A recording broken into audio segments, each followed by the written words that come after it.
Hi, this is Randy Rolfe from the Institute for Creative Solutions, and I'm sharing foundational concepts about vibrant health through natural living.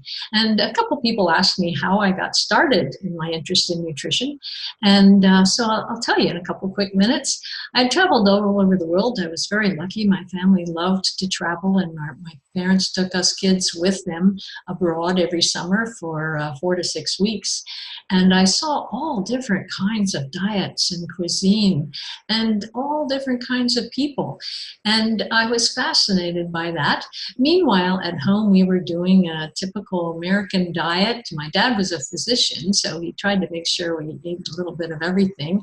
But it was pretty much, sweetened cereal in the morning and a steak in the evening and some corn and peas and maybe a dessert.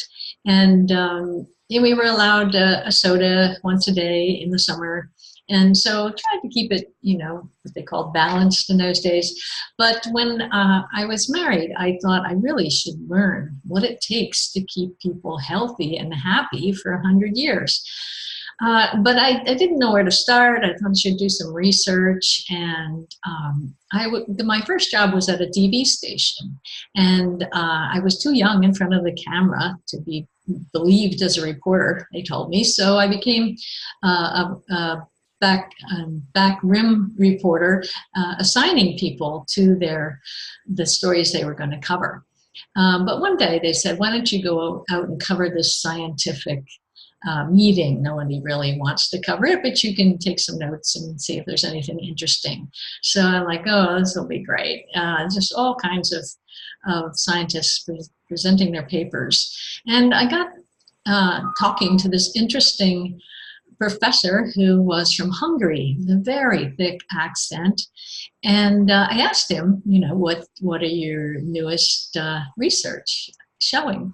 And he said that he had discovered what he believed proved that the Hungarians got less cancer because they ate so much paprika and peppers in their regular ancestral diet. And I was like, wow, isn't that a wonderful, wonderful way to learn how to eat?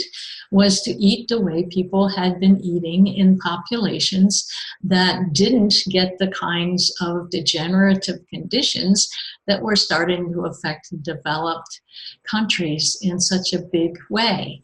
And so that makes great sense. And that started me on the idea of really learning how different traditional peoples eat and what kinds of health problems they have. And it became quite clear that the cultures that still eat what their great-grandparents ate don't have diabetes, cancer, heart disease, stroke, mental degeneration before their time, arthritis, and none of these things happen to affect traditional cultures that are eating whole natural foods. So that was a no-brainer for me. I'm like, let's do it. So by 1971, I told my husband, let's throw out everything in our pantry because it just doesn't fit with what I'm learning. And he said, go ahead. I want to stay healthy 100 years as well. So that's how it all started. And I can tell you many, many, many stories that followed along my path to discovering what I believe is the healthiest diet on the planet. And so stay tuned.